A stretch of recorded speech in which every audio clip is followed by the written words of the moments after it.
അപ്പോൾ പാർട്ടി യഥാർത്ഥത്തിൽ ആരെയൊക്കെയാണ് വളർത്തുന്നത്? ടി.പി. ചന്ദ്രശേഖരൻ വധക്കേസുമായി ബന്ധപ്പെട്ട് ഞങ്ങൾ ചില കാര്യങ്ങൾ പറഞ്ഞു. ആ പ്രതികൾക്ക് മുഴുവൻ പരോൾ കൊടുക്കുകയാണ്.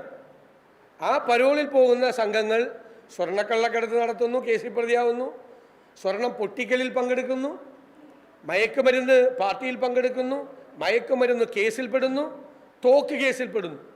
അപ്പോൾ അറിയപ്പെടുന്ന ക്രിമിനലുകളെയാണ് ഈ ക്രൂരമായ കൊലപാതക കേസിൽ ശിക്ഷിക്കപ്പെട്ട് ജയിലിൽ കിടക്കുമ്പോൾ തോന്നിയതുപോലെ അവർക്ക് പരോൾ കൊടുക്കുക. പരോളുമായി പുറത്തുപോയി അവർ ചെയ്യുന്നത് മുഴുവൻ കൊട്ടേഷനാണ്. അവർക്ക് ജയിലിൽ നിന്ന് വരെ കൊട്ടേഷൻ നടത്താനുള്ള സംവിധാനങ്ങൾ, ഏറ്റവും ആധുനികമായ ഫോൺ ഉൾപ്പെടെയുള്ള സംവിധാനങ്ങൾ കൊടുത്തിരിക്കുകയാണ്. ഇത് ഓരോന്നോരോന്നായിട്ട് പുറത്തു വന്നുകൊണ്ടിരിക്കുക. കഴിഞ്ഞ കുറേ വർഷങ്ങളായി CPM കൊട്ടേഷൻ സംഘങ്ങളെയും അധോലോക മാഫിയയെയും വളർത്തുകയാണ്. അതിൻ്റെ പുറകിൽ കേരളത്തിൽ മയക്കുമരുന്ന് മാഫിയ തലച്ചു വളരുന്നതിൻ്റെ പുറകിൽ CPMൻ്റെയും DYFIയുടെയും പൊളിറ്റിക്കൽ പേട്രണേജ് ആണ് എന്ന് ഞങ്ങൾ നിയമസഭയിൽ ഉന്നയിച്ച ആരോപണമാണ് ഇന്നിപ്പോൾ ശരിയായി വന്നിരിക്കുന്നത്. ഈ അധോലോക സംഘങ്ങൾക്ക് മുഴുവൻ കുടപിടിച്ചു കൊടുക്കുകയാണ് ഈ ഭരണം. മുഖ്യമന്ത്രിയുടെ ഓഫീസിൽ ഇരുന്നുകൊണ്ടാണ് പോലീസിനെ നിയന്ത്രിക്കുന്നത്. മുഖ്യമന്ത്രിയുടെ ഓഫീസിലെ ഒരു ഉപജാപക സംഘമാണ് പോലീസ് എന്ത് ചെയ്യണം എന്ന് തീരുമാനിക്കുന്നത്. ഏരിയ സെക്രട്ടറിമാരാണ് SHOമാരെ നിയന്ത്രിക്കുന്നത്. ജില്ലാ സെക്രട്ടറിമാരാണ് SP-മാരെ നിയന്ത്രിക്കുന്നത്. മുതിർന്ന ഉദ്യോഗസ്ഥന്മാരെ നിയന്ത്രിക്കുന്നത് മുഖ്യമന്ത്രിയുടെ ഓഫീസിലെ ഉപജാപക സംഘമാണ്.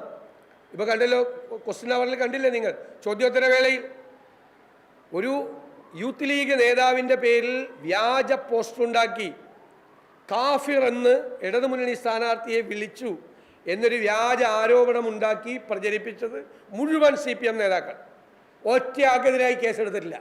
ഒറ്റയാൾക്കെതിരായി ഒരു മുൻ MLA തന്നെ അവരുടെ ഫേസ്ബുക്കിൽ അവരിതിട്ടു കംപ്ലീറ്റ്.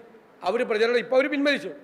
അവർ 40 ദിവസം തെരഞ്ഞെടുപ്പ് കാലത്ത് മുഴുവൻ അവരുടെ ഫേസ്ബുക്ക് പോസ്റ്റിൽ ഉണ്ടായിരുന്നു. അവിടുത്തെ സ്ഥാനാർത്ഥി പറഞ്ഞു UDF സ്ഥാനാർത്ഥിയാണ് ഇങ്ങനെ കാഫിർ എന്നുള്ള പ്രചരണത്തിന് നേതൃത്വം കൊടുക്കുന്നതെന്ന്. ഇപ്പോൾ പുറത്ത് വന്നപ്പോൾ എന്തായി? വ്യാജ പോസ്റ്റർ CPM തന്നെ ഉണ്ടാക്കി. CPM ഹാൻഡിലുകളിൽ കൂടെ തന്നെ ഇതെല്ലാം പ്രചരിപ്പിക്കപ്പെട്ടു എന്നുള്ളതാണ്. ഇപ്പോൾ ഇവർ തമ്മിലടിക്കുക. CPM കാണുന്നത് എന്താ? UDFനെയും കോൺഗ്രസ് നേതാക്കളെയും അധിക്ഷേപിച്ചിരുന്ന CPM ഹാൻഡിലുകളുടെ പുറകിൽ സോഷ്യൽ മാധ്യമപ്രവർത്തകരെയും വനിതാ മാധ്യമപ്രവർത്തകരെ ഉൾപ്പെടെയുള്ള ആളുകളെ അധിക്ഷേപിച്ചിരുന്ന CPM ഹാൻഡിലുകൾ, സോഷ്യൽ മീഡിയ ഹാൻഡിലുകൾ ഇപ്പോൾ പരസ്പരം പോരടിക്കുന്ന കാഴ്ചയാണ്. അധികാരം ഇവരെ ദുഷിപ്പിച്ചിരിക്കുന്നു. അമിതമായ അധികാരം, ആ അധികാര പങ്കുവയ്ക്കലിന് വേണ്ടി നടക്കുന്ന തർക്കങ്ങളാണ്. CPM വലിയ ജീർണതയിലേക്ക്, ഡീജനറേഷനിലേക്ക് പോകുന്ന കാഴ്ചയാണ് കേരളത്തിൽ കാണുന്നത്. അതാണ് ഇതിൻ്റെ ഉദാഹരണം. ഈ മനു തോമസ് നടത്തിയ വെളിപ്പെടുത്തലിനെക്കുറിച്ച് ഗൗരവതരമായ രീതിയിൽ ഒരു അന്വേഷണം നടത്താൻ സർക്കാർ തയ്യാറാകണം എന്ന് ഞങ്ങൾ ആവശ്യപ്പെടുന്നു.